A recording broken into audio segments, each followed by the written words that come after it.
Praise the Lord. ஆண்டவர் ரட்சகருமாக இயேசு கிறிஸ்துவின் நாமத்திலே உங்களுக்கு என் அன்பின் வாழ்த்துக்கள். கர்த்தர் உங்க கூட இருக்கிறார். இதுவரை நடத்தின ஆண்டவர் இனிமேல் நம்மை நடத்துவார். என்னுடைய வாழ்க்கையில எனக்கு எதிராக சத்துரு பலமாய் போராடி கொண்டிருக்கிறான். என் ஊழியத்துக்கு விரோதமாய் போராடுகிறான், என் சரீரத்துக்கு விரோதமாய் போராடுகிறான், என் பிள்ளைகளுக்கு விரோதமாய் போராடுகிறான், என் குடும்பத்துக்கு விரோதமாய் போராடுகிறான். எவ்வளோ ஜெபிக்கிறேன், கர்த்தருடைய உதவியை எதிர்பார்த்து காத்திருக்கிறேன்னு சொல்றீங்களா? இன்னைக்கு ஒரு வார்த்தையின் மூலமாக கர்த்தர் உங்க கூட பேசுகிறார். வாசிக்கலாம். நாகும் தீர்க்க தரிசன புஸ்தகம் 1ஆம் அதிகாரம் 15ஆம் வசனம். துஷ்டன் இனி உன் வழியாய் கடந்து வருவதில்லை, அவன் முழுவதும் சங்கரிக்கப்பட்டான்.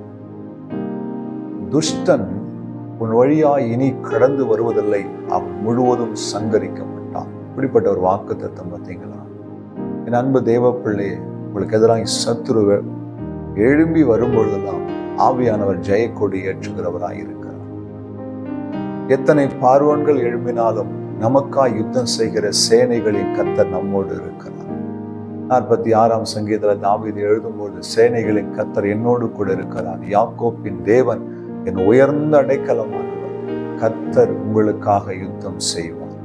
இந்த வார்த்தை கேட்கிற அன்பு தேவ பிள்ளையே, சத்துரு முழுவதும் சங்கரிக்கப்பட்டான்.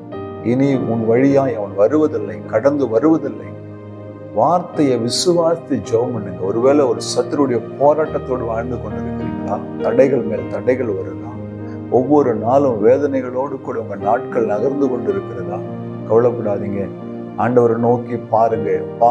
ஒரு விசை இந்த சத்ருவின் போராட்டங்கள் விலகும்படி, எதிர்த்து நிற்கிற மனிதர்கள் விலகும்படி, விக்கிரக போராட்டங்கள் விலகும்படி எங்களுக்கு உதவி செய்யுங்கப்பா. ஜெபம் பண்ணுங்க. கர்த்தர் இந்த வார்த்தையின்படி உங்கள் வழியாய் சத்ரு கடந்து வராதபடிக்கு அவன் முழுவதும் சங்கரிக்கப்படுவான்.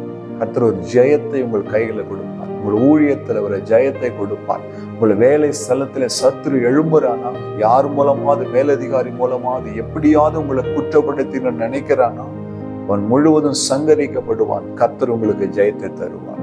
விசுவாசிக்கிறீங்களா? கர்த்தர் செய்ய போகிறார். இந்த நிச்சயம் உங்களுக்கு இருக்குதா? இந்த வசனத்து மேல கை வச்சு சொல்லுங்க. சத்துரு இனி என் வழியாய் கடந்து வருவது இல்லை, அவனை முழுவதுமாய் என் தேவன் சங்கரித்து போட்டான். நான் அவன் மேலே ஜெயத்தை பெற்றுக்கொண்டேன்.